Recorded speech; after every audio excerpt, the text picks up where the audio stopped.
movement of oil across the world is a strategic factor to the major industries of the advanced nations. We asked the chairman of London Tanker Brokers Panel, who is also the chairman of World Scale, to assess the utility of petroleum to modern industrialization. That's the most important thing they can have. Without crude oil, you can't make products. Without products, you can't run an industry. So crude oil is elementary in all majorities of all the major producing countries. Yes, it's very important. And also the transport of it is also very... Well, of course, it's no good just in the ground where it comes out. You've got to take it to where it's going to be marketed and refined. So transportation is of a prime importance, and safe transportation is even more important. So how important are the people who make sure that it is transported, the ship brokers and the agents? Well, the ship brokers and the agents, of course, are the people that know of owners that do run safe ships. So they're able to intervene and bring forward the right kind of ships that you're looking for. So yes, it's terribly important. It's no illusion, running out of time. There must be something we can do to make it right.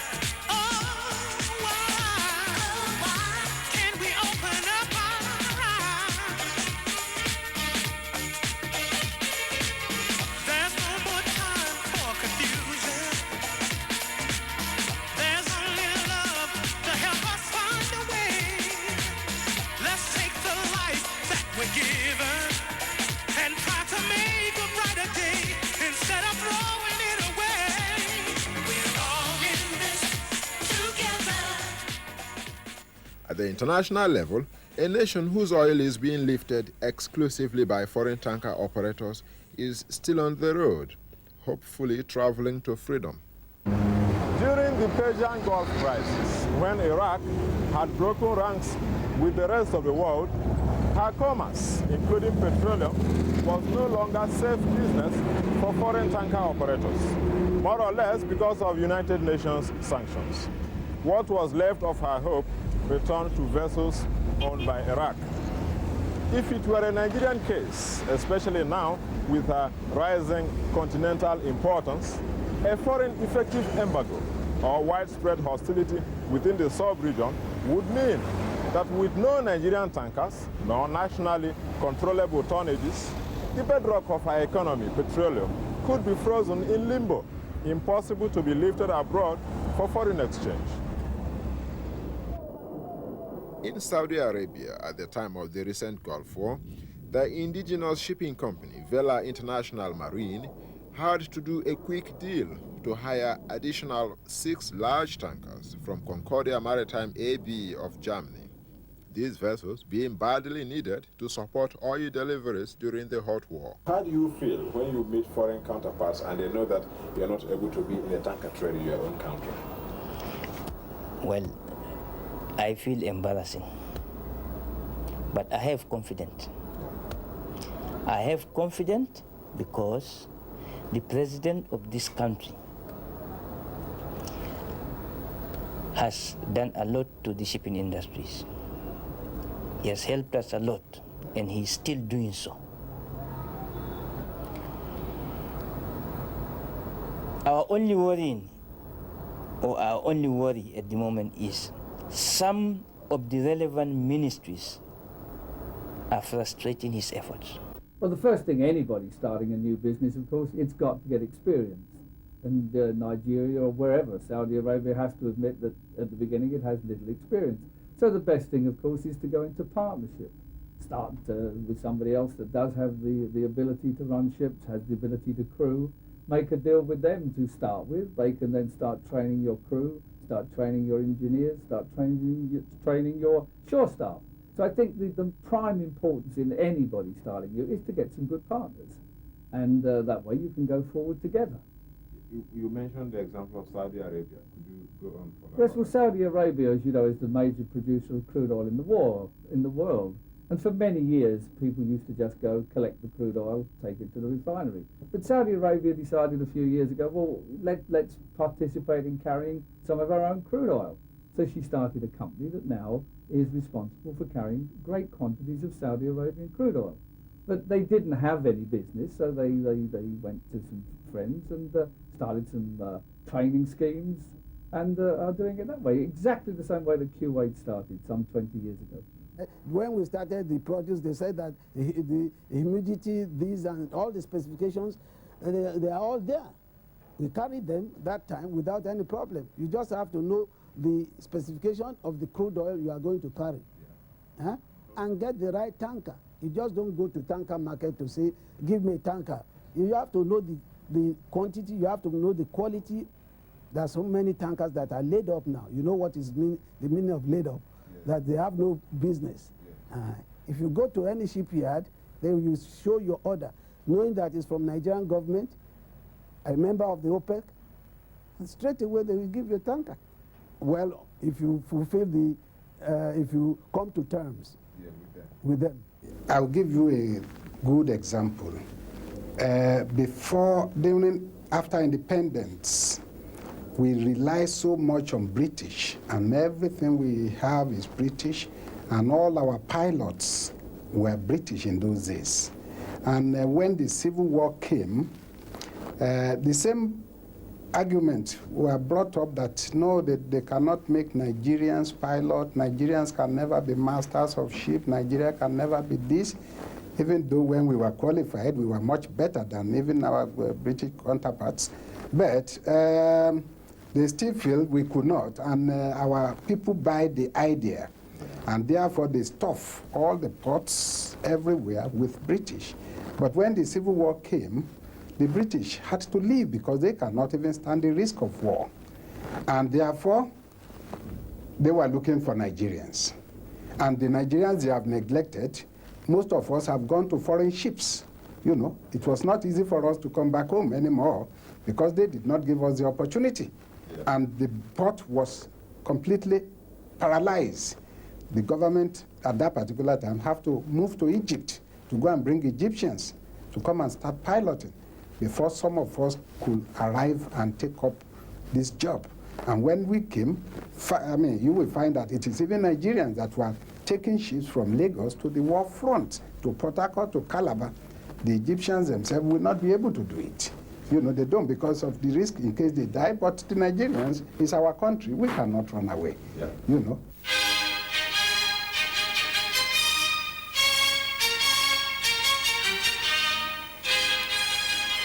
The grand headquarters of the Nigerian National Petroleum Corporation, the NNPC, one of the richest of Africa's successful corporations. It is now the parent of many affiliated ventures spread all over the business of producing crude oil and selling it.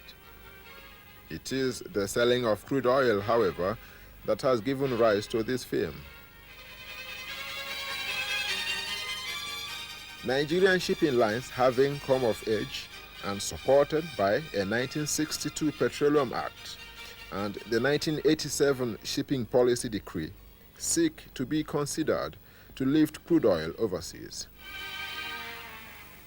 This fame surveys the international shipping environment, concentrating on questions of ship chartering, marine insurance, oil pollution, and the coastal tanker service.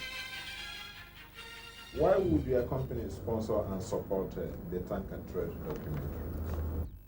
Since the inception of this company, of bulk ship, 5 to 6 years ago, our goal objective was to eventually carry crude oil. And bulk ship is sponsoring and supporting this objective because of the amount of money involved. These are 9 billion naira business, which if the national carriers are allowed to partake in the transportation, it will bring maybe 2-3 billion naira. It will be circulated back into our economy. And also, would like the policymakers and the public at large to know that with the national carriers being allowed to partake in this business, it will help the country, in general. My company is one of the earliest comers into the shipping industry in Nigeria.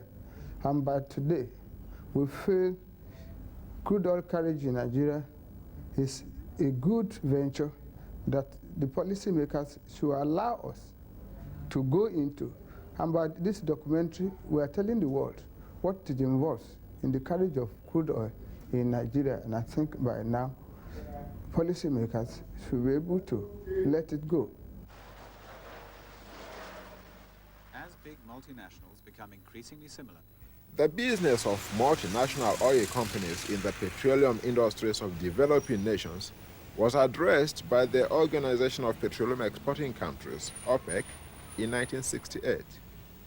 In its resolutions on the day, OPEC called on its members to take up controlling shares in the operations of foreign oil companies in their respective countries.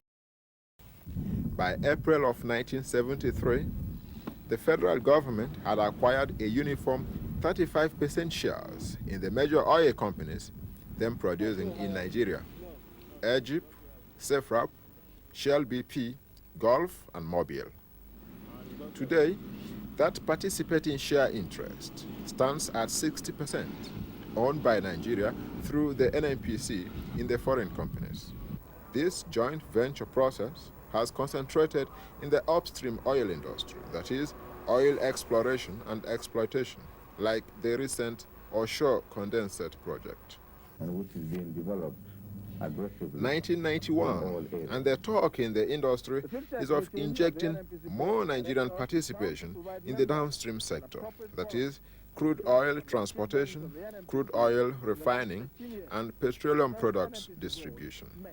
In 1978.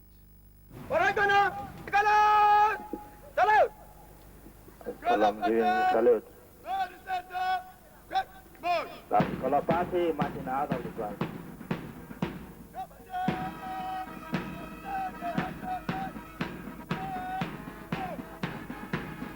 Kolopati, Martin out of the stage.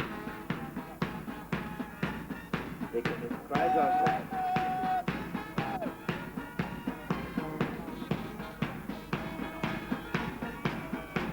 That's Kolopati taking his time out of the stage.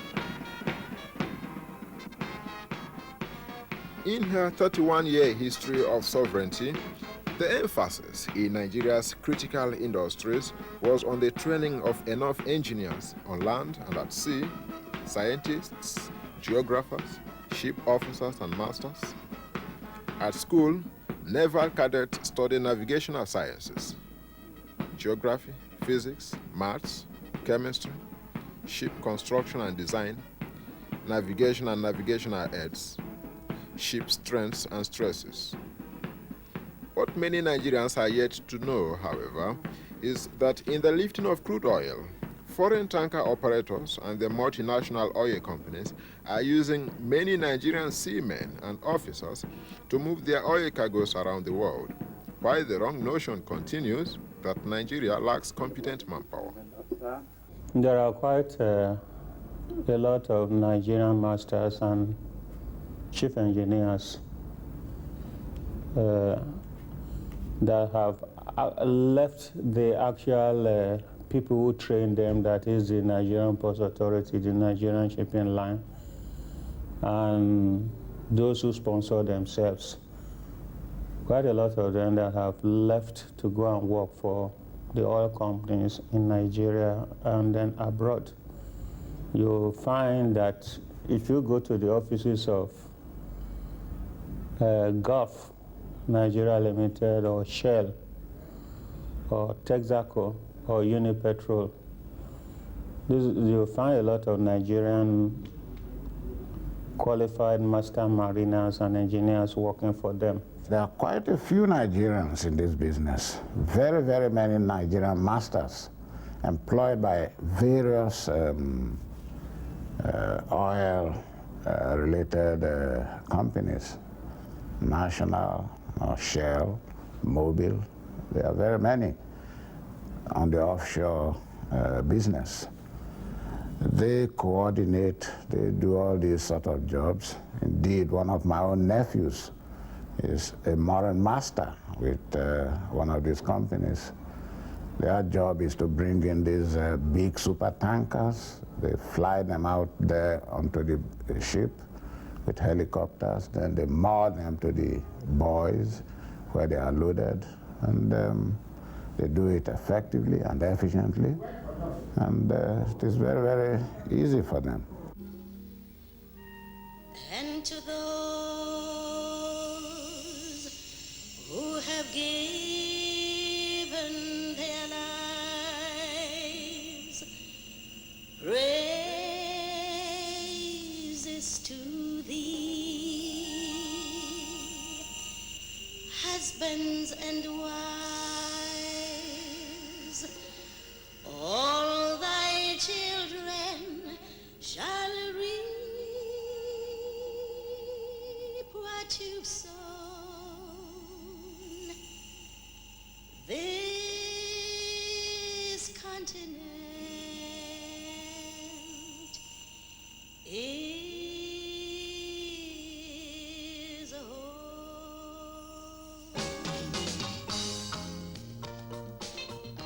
The campaign for Nigerian shipping lines to take part in the tanker trade has been on since before the advent of Decree 10 in 1987.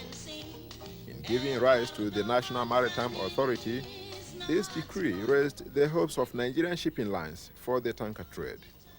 But their challenge is to demonstrate that even without fully owned tankers, they can manage well enough in the new business. The law does not say you must own tankers before you lift oil.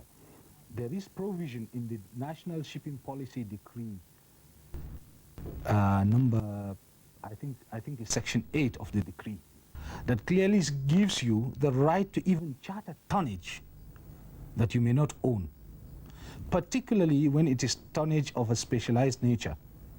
You can charter. There is an infrastructure on the ground that allows you to say, okay, you want say if you want a gas carrier, you don't have a gas carrier, you go out into the market, charter a gas carrier, carry gas if Nigeria is exporting gas, and you know as well as I do that the federal government is doing everything possible to make sure that that sector of our economy is also enhanced. You can carry gas. No Nigerian owns a gas tanker. Most brokers consider tanker fixtures, fixing of tanker business, tanker contracts, to be simpler. Of course, you do have to have a considerable amount of knowledge on the operation of tankers, the hazards involved, such as oil spillage, and the way the tanker market works generally. But I would say, all in all, it's probably less complicated than dry cargo. We would be very confident that we could arrange such fixtures ourselves and control them very closely without any problem at all. After all, we've got access in the City of London here. We've got access to any number of tanker owners via their brokers that we may wish to have. There wouldn't be any shortage at all. The questions are many. In the first place, you want to make sure that the vessel you are chartering is in class. By being in class, I mean it is registered with one of the many classification societies. And by being in class, it means the vessel is in all respects seaworthy. The machineries are working up to date. The navigational equipment are standard, and above all, that this vessel has been undergoing and passing its periodical surveys. That is one aspect of it. The second aspect is that you are chartering a vessel. You must check whether the consumption rate of this vessel will be economical for your venture. Progress in this whole debate required further technical inquiry. So we come to London. Now, London is a place today where international shipping caters to so many businesses which deal in industrial intelligence and communication, like the Baltic Exchange. The Baltic Exchange is a famous center for ship chartering and commodity trading. It started business first as a coffee house in 1823, but today, over 50% of all ship fixtures around the world may well trace their origins back there. Actually, one of Nigeria's major shipping lines is a member of the Baltic Exchange, and they also run their London offices on the 3rd floor of the Baltic Exchange chambers. The Nigerian Green Lines, part of the Iyanda Folawiyo group.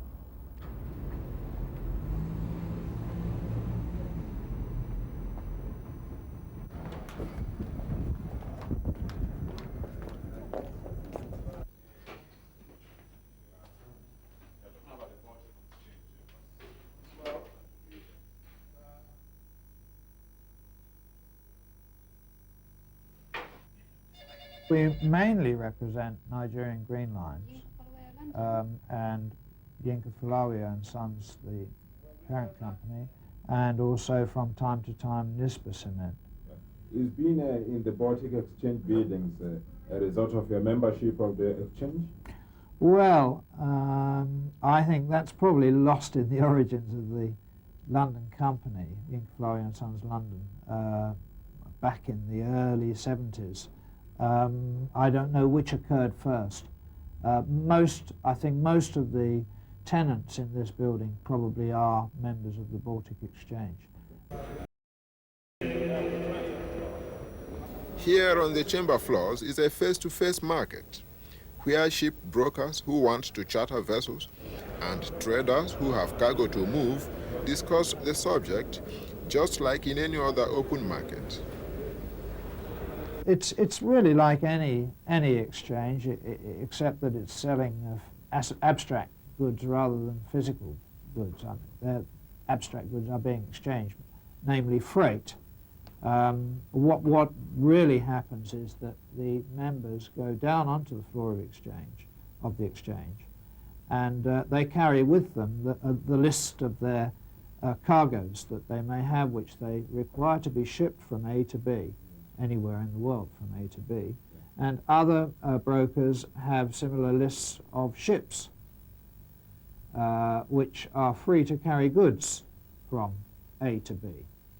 And so the idea is that these are matched up and the business is concluded once these similar requirements are matched up. The business is concluded between the brokers, representing on the one hand the ship owner, on the other hand the cargo interest, the exporter or the seller of the cargo, who wants to have it shipped. I've been to the Baltic Exchange several times. I think they have the best chartering house in the whole world for shipping. I think the business done at the exchange is very, very vital and important to shipping. And I've been there many times, and I hope to go back there again in the near future. We are members of the Baltic Exchange. I'm the only principal member, African principal member of Baltic Exchange, that of London. That is the nerve center of shipping. So if you go there today, because they meet every day like a stock exchange, every morning you take your orders there, they will all stamp you and give you whatever you want. And they are ready to even give you advice.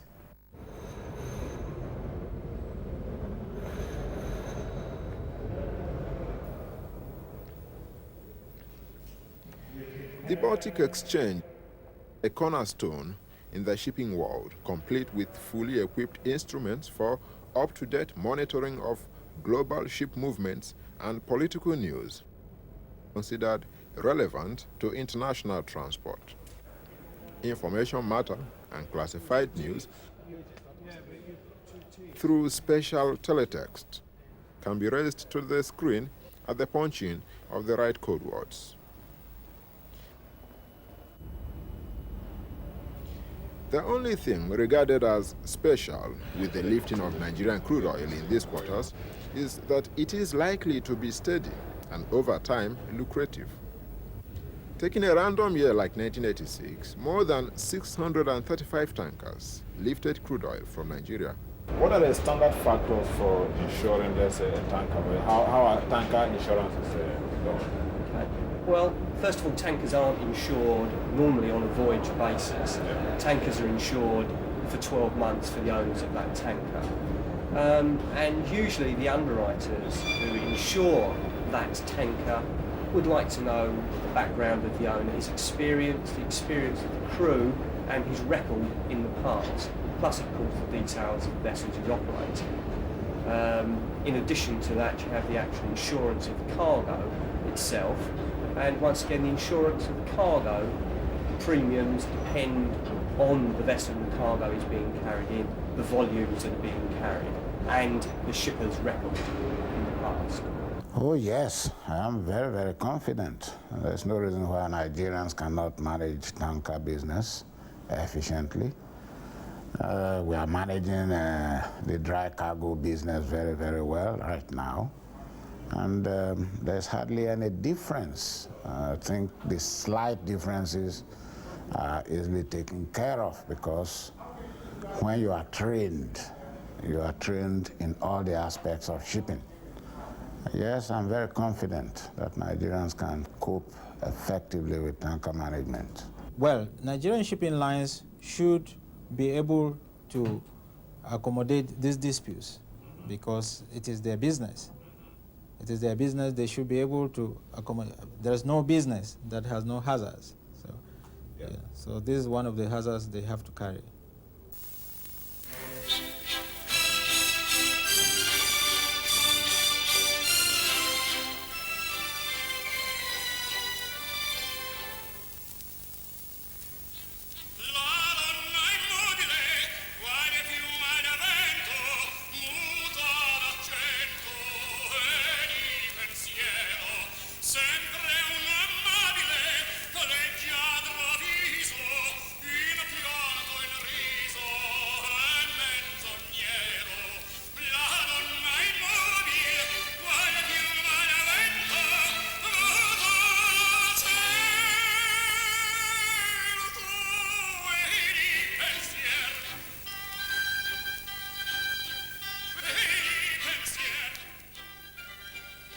Working hand in hand with associations like the Baltic Exchange is the Lloyd's of London.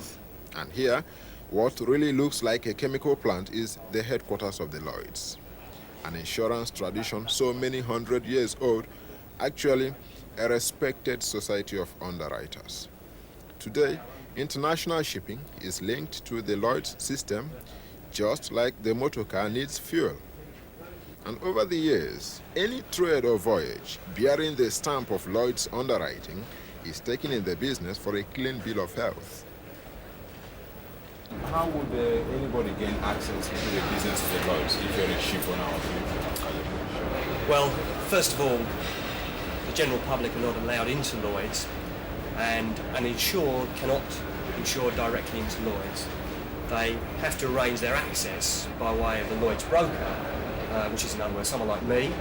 And if we look behind us, you'll see Lloyd's brokers. These are the people moving up and down the stairways. They have business, and they are seeing the underwriters in this market with that business.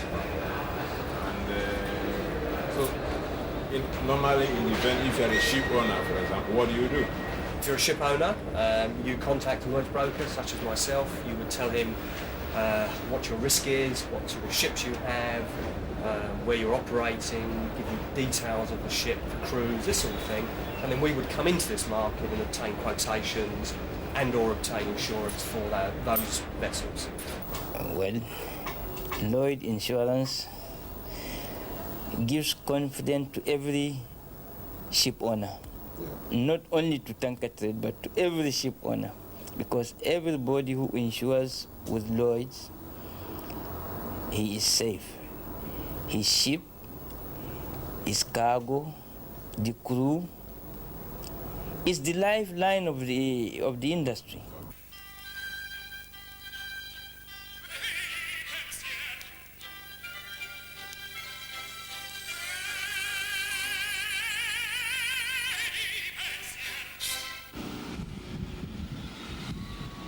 As the economies of developing nations daily go into deeper financial problems, lucky nations like Nigeria are maximizing their gains from natural resources like crude oil, while it is still essential to modern technology. Across the Middle East, their famous wealth is highly in terms of oil, because they exploit every aspect of the oil industry. Nigeria cannot afford to continue losing the revenues which will be earned when indigenous shipping lines transport crude oil overseas. Freights are calculated in tankers in a very complicated way. Everything is based on a thing called world scale. I'm the chairman of this organisation, and it's a set of rates based from an area to an area, of which the owner gets paid so many dollars per tonne.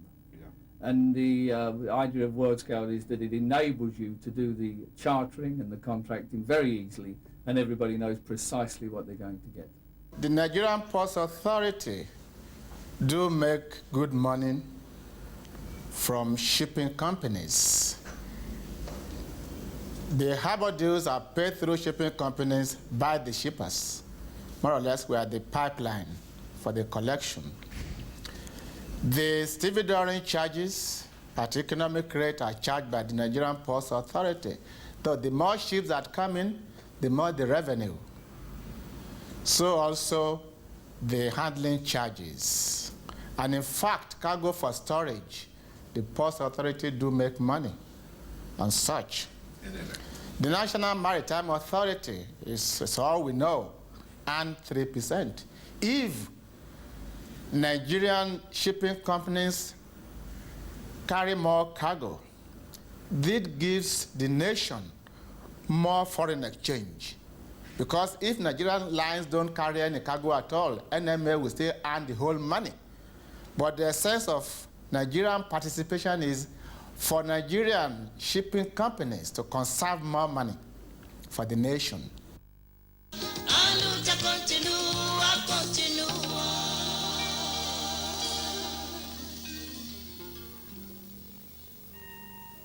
to those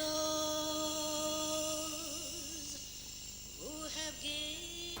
As the plentiful prospects of the oil industry are considered, the indigenous shipping companies doing the lobby documentary are very hopeful, waiting on the NNPC, knowing that a change in their trading policy is soon underway. Since making inquiries since June and since requesting an interview, and although the NNPC has given us papers admitting to this interview, they are yet to find time, even though they asked me to come today to answer some of the questions raised in this film. Many observers of the Nigerian economy see the NNPC as a big brother whose trade policies can improve the other sectors of the nation's gross product, thereby generating to federal coffers more money for better living standards.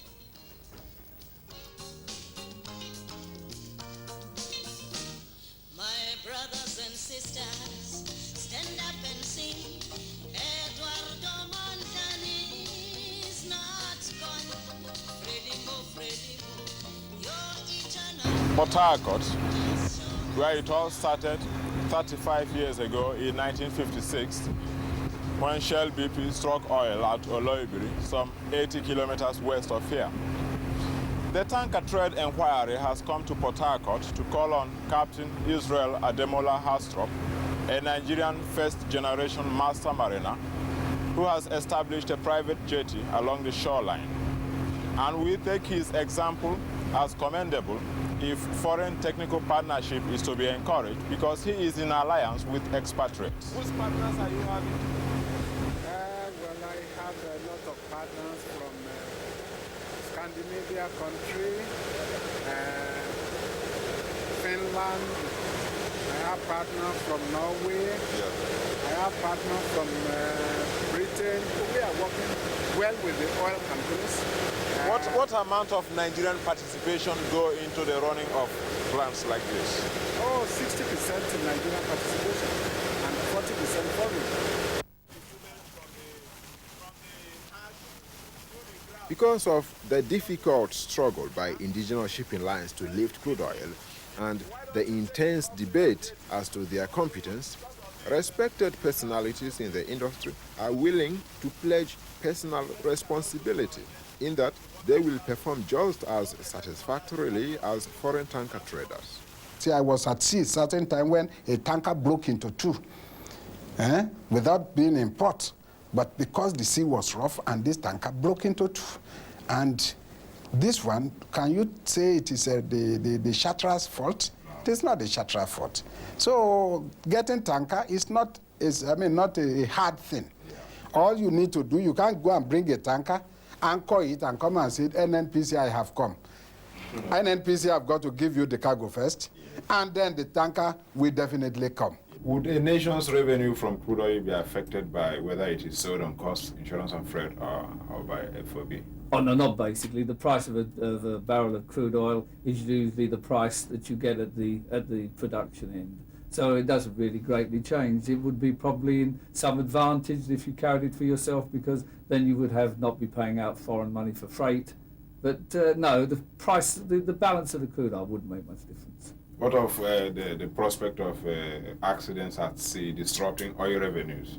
Well, of course, yes, but you hear a lot of stories about terrible accidents, but in proportion of the number of the ships that are carrying oil throughout the world every day, it's minuscule. There's over 4,000 tankers operating in the world, and they're not spilling oil every day. Yeah, that's right. These foreign technical partners, over the years, have been yearning to come to this country to participate and to train Nigerians in management of tanker operation. You see, don't forget that these technical partners have always been marginalized by the oil companies who want to eat their cake and have it. They produce quite all right. They want to monopolize the carriage too.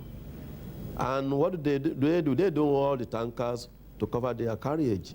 They go to the same Baltic Exchange to charter tankers, where Nigerians might as well go and charter. In spite of years of effort to build strong economic independence, the roots of most African commerce and industry are still dominated by foreign ventures, which lord it over local productivity. But in some cases, the domination by foreign business is the matter of a people not getting what belongs to them. For us here, we are a younger shipping company. We are 7 years old. Since the inception of this company, we have been struggling. There are other older companies who have started before us, and up to now, we haven't achieved anything. Added to the international tanker trade, there is the distribution of refined petroleum products along Nigeria's coastal waters by foreign shipping lines. In other important countries surveyed, foreign vessels are hardly allowed to operate between inland waterways for any trade at all. Take England, for instance. Foreign ship cannot lift cargo from London to Hull or London to Glasgow. It has to be done by British coastal operators. The same thing with Holland, with Germany. These laws are there, and it protects the coastal. And this is why you have in Holland a lot of coastal services. And in Germany, the same thing, the River Rhine, you find a lot of coasters moving cargo up and down, either from the factory to the ocean-going ship, which wants to carry it to abroad. And all these are lucrative businesses, which today in Nigeria could develop the coastal services of our nation and also encourage these coastal operators to become big ocean ship owners. This involves the so-called coastal trade, for where there are very strict regulations in Italy and all over Europe and the United States. No foreign company is permitted to lift any national cargo from one port to another of the same country. And I can cite an example where material and machinery very urgently needed to synthetic resin industries in Sardinia Island, which is a small island in Italy, was to be shipped, but no Italian flag vessel was available at that time. So the supplier and the industry had to approach the Ministry of Merchant Marine to get a special permit and to be authorized to utilize a foreign flag vessel, which was there. Now this will interest you very much, I know. We've only had this statute for 2 weeks, and it was presented to the organization by Nigeria, and it's one of your famous queens, warrior queens, rather like Mrs. Thatcher, you could say. At this new dawn, when indigenous carriers are to join the group of oil tanker traders, the issue of accident at sea and the risks of oil pollution were raised with the International Maritime Organization, the IMO, in London. The IMO, under United Nations mandate since 1948, is concerned to improve safety at sea. The organization has produced 6 major conventions and hundreds of codes and recommendations aimed at preventing or solving pollution on the high seas. If Nigerian indigenous shipping lines, which are young, actually want to go into the tanker trade, from your own perception, what do they need to watch out for? Well, if they buy a new ship, they want to buy a double-hull ship. Because this is absolutely topical. Only 2 weeks ago that was decided. Yeah. Now, if they buy second-hand tankers, they want to buy tankers which are as modern as possible, because you could say that tankers built in the last 10 years will be given a reasonable time to operate, even with the new rules. Okay. But if they buy, say, a tanker that was built before 1973, they may find that the rules will mean that they have to scrap that ship within another 7 or 8 years. And if they charter? Now, if they charter, then I believe they should charter tankers which fully meet the MARPOL requirements. Okay. The tanker trade appears like a major destination for Nigeria and her shipping industry. It is seen as a matter of both economic gain and national prestige. 2 questions which a rising continental power cannot easily ignore.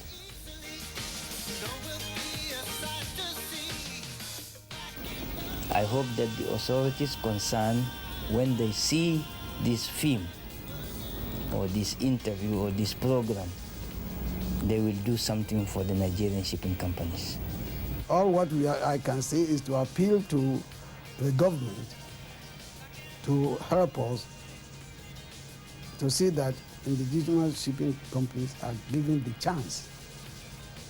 See, if you are not given the chance, how can you demonstrate your ability? You must be given the chance. Thank you.